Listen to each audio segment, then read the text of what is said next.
There's talk of Sony making a new handheld PlayStation, but there's so much that can go wrong. I take a look at what a PlayStation Portable can learn from Nintendo Switch's success and the missteps of the Xbox Series S. So the story has all come about because renowned Sony leaker Tom Henderson, he has written in a tweet, the PlayStation Portal was very successful and they are paying very close attention to the current handheld market. Now, the handheld market has had a resurgence in recent years. Of course, there is the Nintendo Switch, which apparently has done over 140 million units.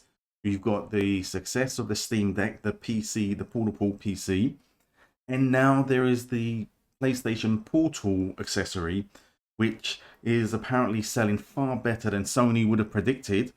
We don't know any actual numbers, but it does indicate, all these three products does indicate that there is a demand for proper portable gaming.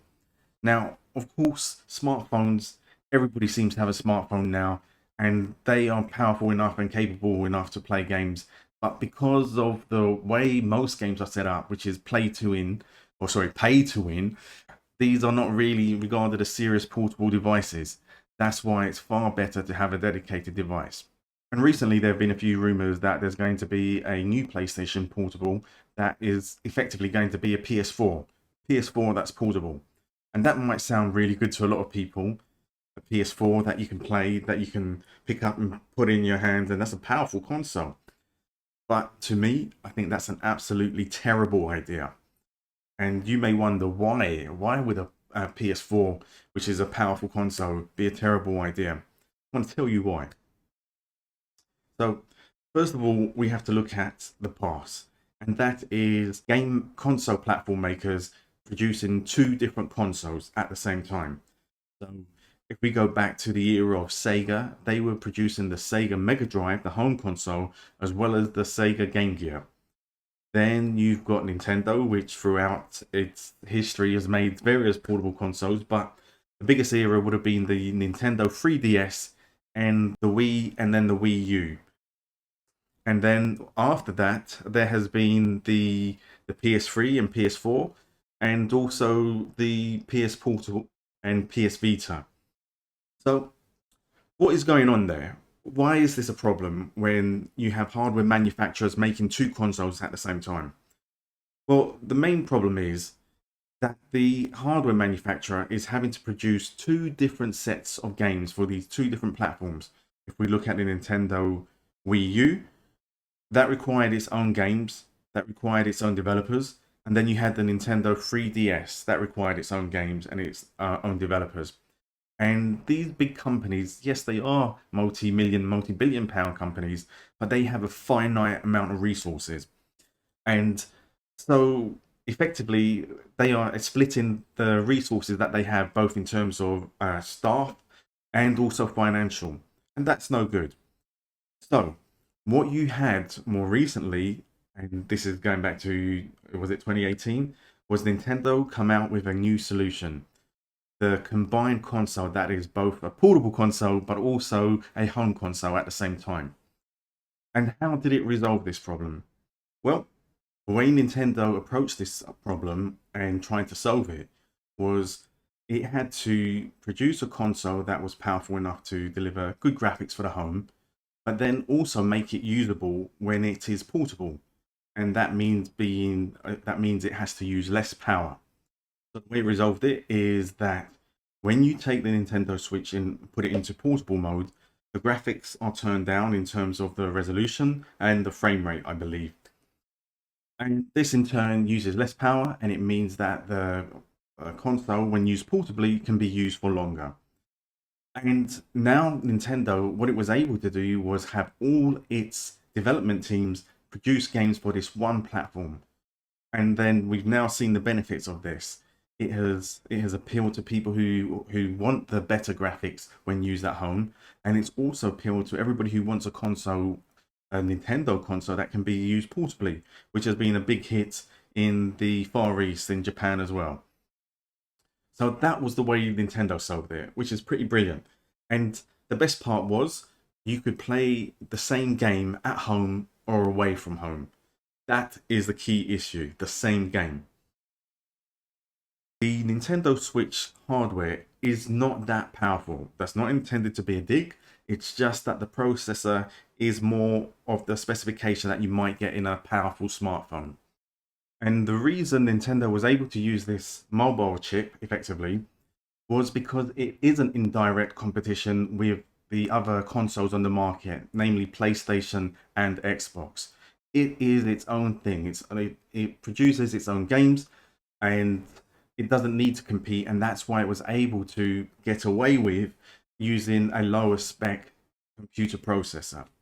Now, before the start of the new console generation, Microsoft wanted to find a way to be able to offer a powerful games console that could be more powerful than the rival from PlayStation, and also offer a cheaper alternative.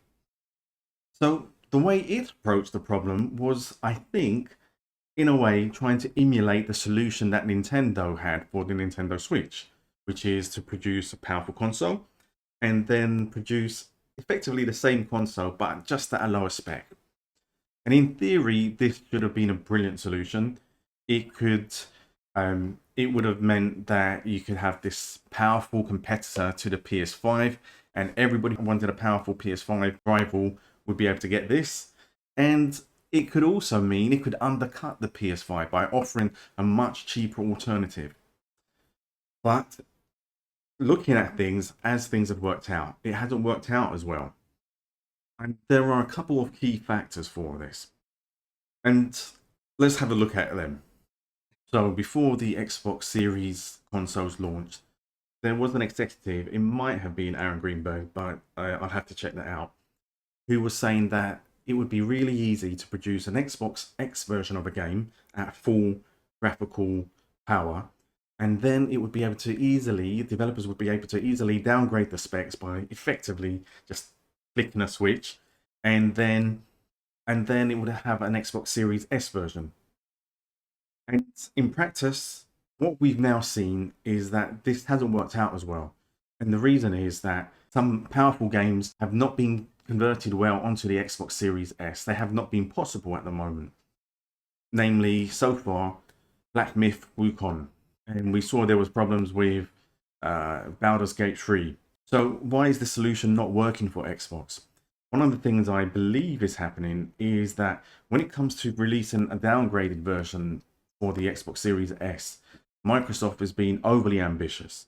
And so instead of producing, turning the graphics down very far to, for example, 1080p, it's trying to effectively have the Xbox Series S compete as much as possible with the PS5. And this is not working because clearly it can't do that. And this is something that the Nintendo Switch portable version doesn't have to do. It's not trying to compete with two different other platforms. And so this is why the Xbox Series S version has not worked out as well. The PlayStation solution. If Sony is going to produce a new PlayStation portable, a new PlayStation handheld, it has to do certain things. Number one, and this is the most important, it has to be directly compatible with the main console. So if a new handheld was to be released now, it has to be compatible with PS5. If it's going to be released in, say, 4 years' time, at the time of the PS6, then it has to be compatible with the PS6. This is the key selling point of the Switch, and that is being able to play the same game at home or away.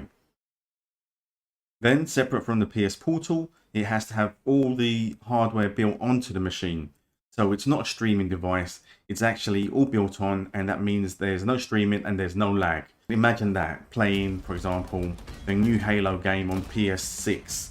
Whether you're playing it on the portable version or the home console version, it's going to give you the same experience. And the final aspect is that it has to be really easy for developers to produce a downgraded version for the portable version without impacting the goals and the ambitions of the full PS6 or PS5 console.